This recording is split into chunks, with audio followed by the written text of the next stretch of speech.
d'en Pere Bàmbol. Això era i no era un jove que nomia Pere, i que era tan ximple que tothom el coneixia com en Pere Bàmbol.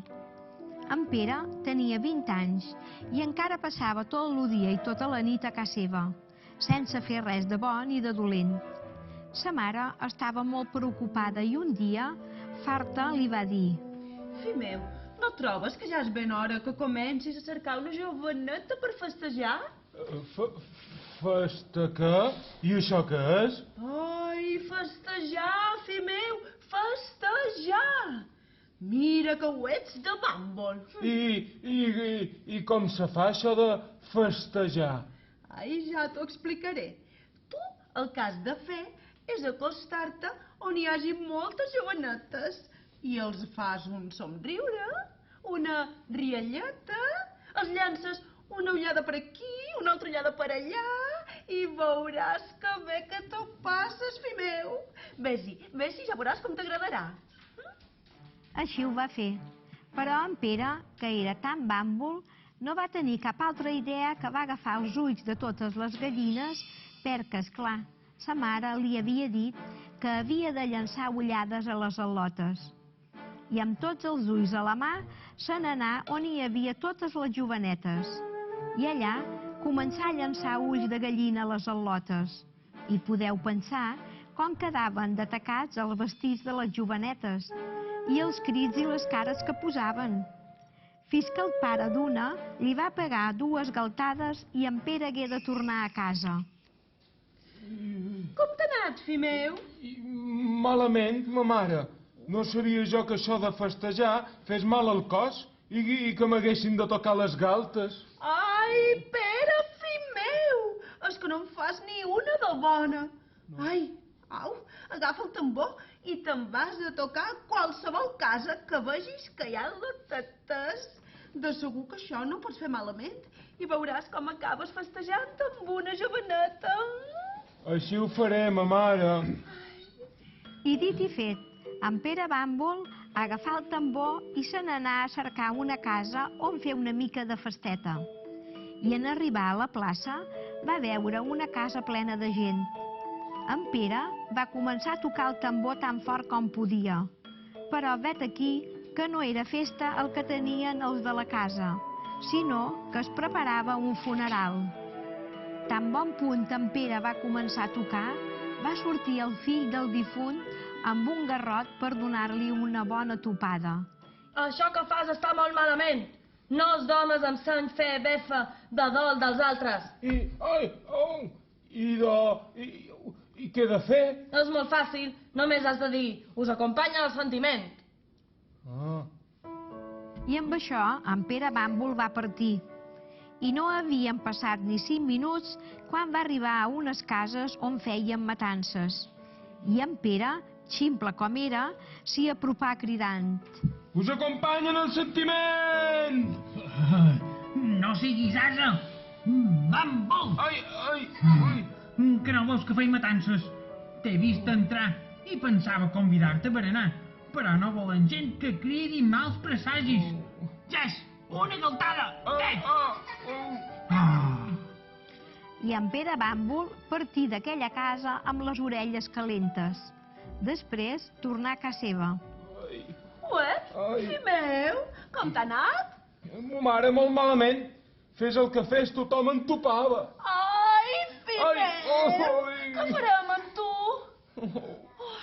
Sa mare estava molt trista i pensant, va dur-lo a cas capellà per si podia fer alguna cosa. Portau-lo a la rectoria i ja veurem si puc adreçar-lo i donar-li seny. Moltes gràcies, mossèn, moltes gràcies. I així va ser com en Pere Bàmbol va anar a viure una temporada a cal capellà. Després d'un parell de dies, el capellà estava convidat a una casa que feien matances i se'n va endur en Pere amb ell. Però abans d'arribar-hi li digué: Pere, en aquesta casa ens donaran sopar, però alerta, que si jo te toco amb el peu per davall la taula, vol dir que ja has menjat prou. Ho has entès?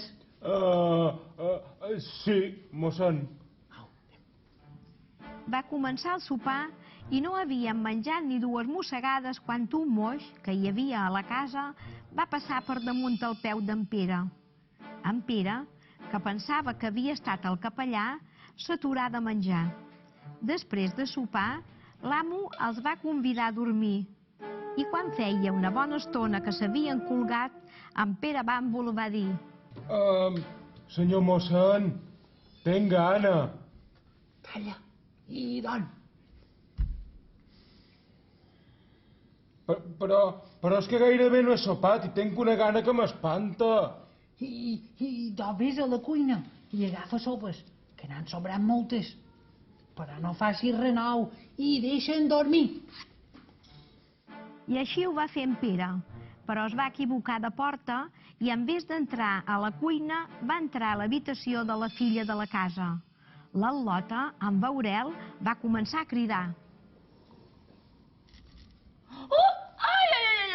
Ai, que en Pere ha entrat a la meva habitació. Ai, que vol aprofitar que es fos per fer-ne de les seves. No, que va. Ai. Els crits de la filla varen despertar tothom. El capellà va ser el primer que els va veure i va dir: Què has fet, tros d'ase? Què vols, fer-me enfadar?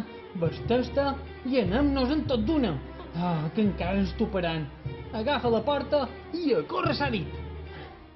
I en Pere així ho va fer. Com que tenia molta força, agafà la porta, la rebassà i se la carregà a l'esquena. Acabaren de passar la nit al bosc i tot d'una que es va sentir el primer gall, els despertaren les veus d'una gent que se'ls acostava. Per por que fossin lladres, tots dos decidiren enfilar-se dalt d'un pi. I des de dalt varen veure que s'acostaven el rei i la reina, que justament s'acomodaren davall el pi on en Pere Bàmbol i el capellà s'havien enfilat. Mossèn! Calla, Pere. Mossèn! Pere, que callis, que no veus que si ens senten ens encalçaran. Però és que això, mossèn, a mi em pesa. Què és el que et pesa? El desverat que has fet un darrere l'altre des que eres petit. No, mossèn. La porta, em pesa la porta. Ai, Sant Pau, però què fas amb aquesta porta? Que ets un ase, cap de fava. Ai. Aguanta-la fort i no la mollis. Ai. I va ser dir-li això que en Pere no va poder aguantar-la més i la va mullar. La porta va caure pi avall, com si fos la fi del món. O el manco això va ser el que varen pensar el rei i la reina que, quan sentiren el renou, fugiren tot d'una i deixaren tot quant havien duit. Després el capellà i en Pere baixaren del pi i arreplegaren tot el que havien deixat els reis. S'ho varen repartir i el capellà envià en Pere a casa seva. No contis res a ningú. I si ta mare et demana, li dius que ja t'he espavilat prou. Així ho faré. Adéu, mossèn. Vés. I en Pere Bàmbol se'n va anar a casa seva i mai més no tornà a cal capellà. I conte acabat, conte contat.